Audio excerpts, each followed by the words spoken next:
defee bâtiment arrêté ko nit ki ñu ko def ci bâtiment am dafa war a rapproché wu de nos services ñu expliquer lu ci nekk. D'accord, mais loolu bu ñu ko mentionné nit ñi non seulement du ñu ñëw mais am na ñoo xam dañuy dem ba taal oto faaru oto di tabax guddi te xam nga loi bi dafa réglementé heure yi nga xam ne moom la ñu war a dem ci chantier du à tout moment la ñu mën a dem ci chantier donc ki nga xam ne day nëbbutu guddi ba guddi muy tabax wala muy tabax sax di lëndëmtu di tabax xam nga loolu aussi neexul. D'accord, mais Bassirou nga baal ma waaye même bu fekkente ni moom ci guddi gi la ko def ci bëccëg bi yaakaar naa ni war nañ ko mën a gis. waaw ñi nga xam ni war nañ ko mën a gis mais bu fekkente ni ñi ngi koy gis muy tabax bëccëg bi mais loolu itam te ñoom jëluñ ci benn matuwaay est-ce que ñoom aussi amuñ ci responsabilité. non dañ ciy jël matuwaay mais xam nga mënuloo liy mobiliser logistique pour di dindi loo xam ne fukki kër la ñaar fukki kër la mënuloo à chaque brique rek bu nit ki teg nga déplacer engin ñëw dindi ko loolu aussi xam nga war nga ñu ko mën a nangul. ah loolu. war nga ni ko mën a nangul dañuy convoquer nit ñi jox la sommation non seulement dañuy bind ci sa bâtiment mais dañu lay wax nga ñëw. boo ñëwee d'accord bind sommation léegi jox nga ko sommation tabax na ba dëkk na. non boo gisee tabax ba dëkk aussi. am na yoon boo xam ne dañ ko fay jaaree mën na jaar tribunal comme mën nañu appliquer code article yi nga xam ne code de l'urbanisme moo ñu ko permettre pour ñu mën ko dindi. donc du régulièrement boo bëggee citer le cas de Thiès mën naa la expliquer. D'accord léegi may ma dinaa ñëw ci le cas de Thiès nga expliquer ma s'il vous plaît. baal ma dem ci Oumar Cissé nekk ingénieur docteur en ci aménagement nekk directeur bu institut africain bu gestion urbaine monsieur Cissé ñu ngi lay nuyu.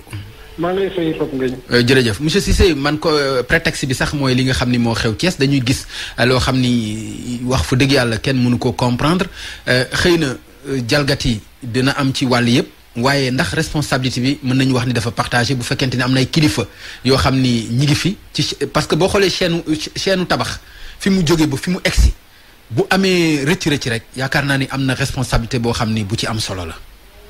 jërëjëf Pape Ngagne waaw loolu mu ci ñàkk. ndax doomu ñëwee dina juddoo ci taatu kon lan ci man du fa màggee. bu màggee ñëpp gis ko. dëgg la donc moi je gis nga donte liggéeyu des ko am na solo trop.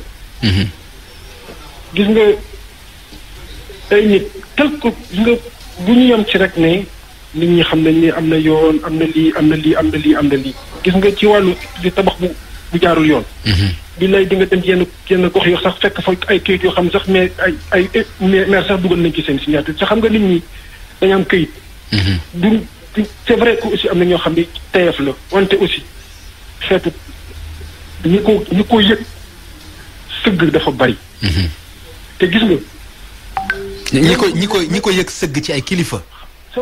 ci ay kilifa ngay wax. non dama ni acteur public yi autorité yëpp xam nga la ma xaw day wax man gëmuma ni des ko rek mën na def contrôle occupation de sol mais waa maire baa ngi fa maire bi war nañ xam ni tabax yi d'accord guddi lañ koy tabax wante bëcc bi feeñ na wante xam nga li gën a yàq li gën a doy waar ci mbir mi mooy boo demee ba toj li nga toj ñooñu force ñu utiwaat feneen fi ñu dëkk wala ñoo nga utal leen feneen fi ñu dëkk maanaam yaa ngi def pour benn kër gi yaa ngi koy tabax ñaari yoon kooku yàq la pour askan bépp pour àddina bi pour Sénégal gépp bu ñu yem ci ne nit ñi waroon nañ jaar fii li ñu ci bari tey jii ñu jàng sax ñu bari xamuñu yoon yëpp. dama ni nañu d'accord ni nañu def le tout ba yenn béréb yi ñu bañ ko occuper parce que habitat informel nag. léegi buñ ko occupé ba pare nag.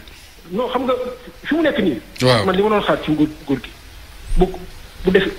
responsabilité mënul bañ a engagé wu ndax kenn mënul réere mbir ni lu ñuy wax ni boo na mat fukki at ak juróom nit ñi di ko def ba mu toll nii kooku responsabilité gis nga booy jiite. waaw sa responsabilité.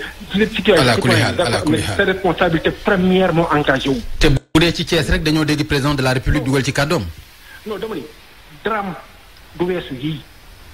c'est pas gis nga service yi bu ñu jàpp ni bu ñu defee lii rek ñoom la ñu incriminer ainsi de suite ñëpp lépp luy service ndax habitat informel même bu ñu bàyyi woon ba ñii même bu leen laalu woon bàyyi leen ñu tabax ba quartier bi fees mais ëllëg dañuy bëgg a dugal ay infrastructure ci quartier bi dañu ko mënal ndax habitat informel la dañuy bëgg a jaarale yi duñ ko mën ndax habitat informel donc baaxul ci kenn kon nag ay la yéwén mënum nañ kenn gis nga tant que duñu anticiper ñun du caa gën des ko rek yeneen service yëpp am na parce que foofu nee nañ par exemple forêt classée la donc am na benn service boo xam ne moo toppatoo war forêt classée bu loolu sax ok service de centre de concentré ñëpp a ngi fi dama ne am na loo xam ne responsabilité première bu administration. d'accord merci Oumar dinaa ñëwaat ci yow nga baal ma dellu ci Bassirou yaa ngi ma doon wax ci le cas wu Thiès am na explication yoo ma ci jox lan nga ci bëgg a woon wax.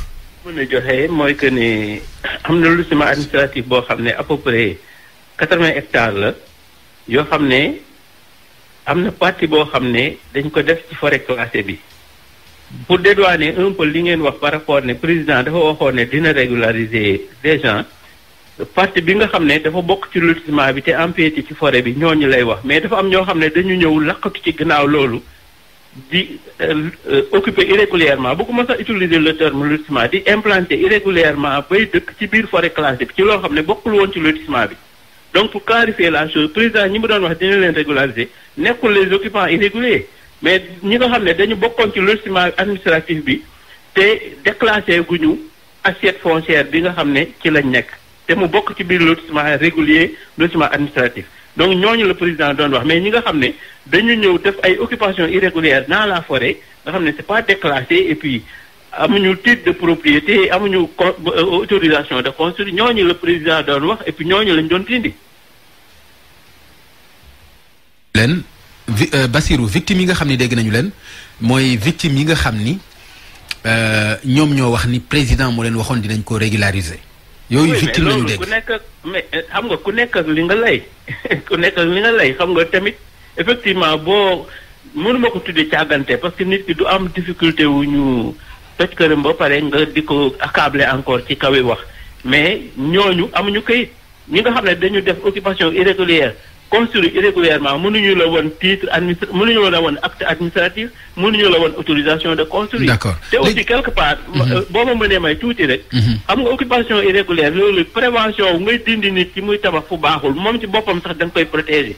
parce que bu occupation irrégulière nit ki fa dëkk fi mu dëkk suuf si c'est pas terrassé amul réseau bu demee ba soxla service public mooy transport. police gendarmerie sapeur pompier loolu yëpp dara mënu fa dugg équipement collectif mënu fa dugg dara mënu fa dugg donc quelque part nga ne nit ki bul occupation irrégulière bul multiplier bidonville moom ci boppam da nga koy protéger contre ses propres actes.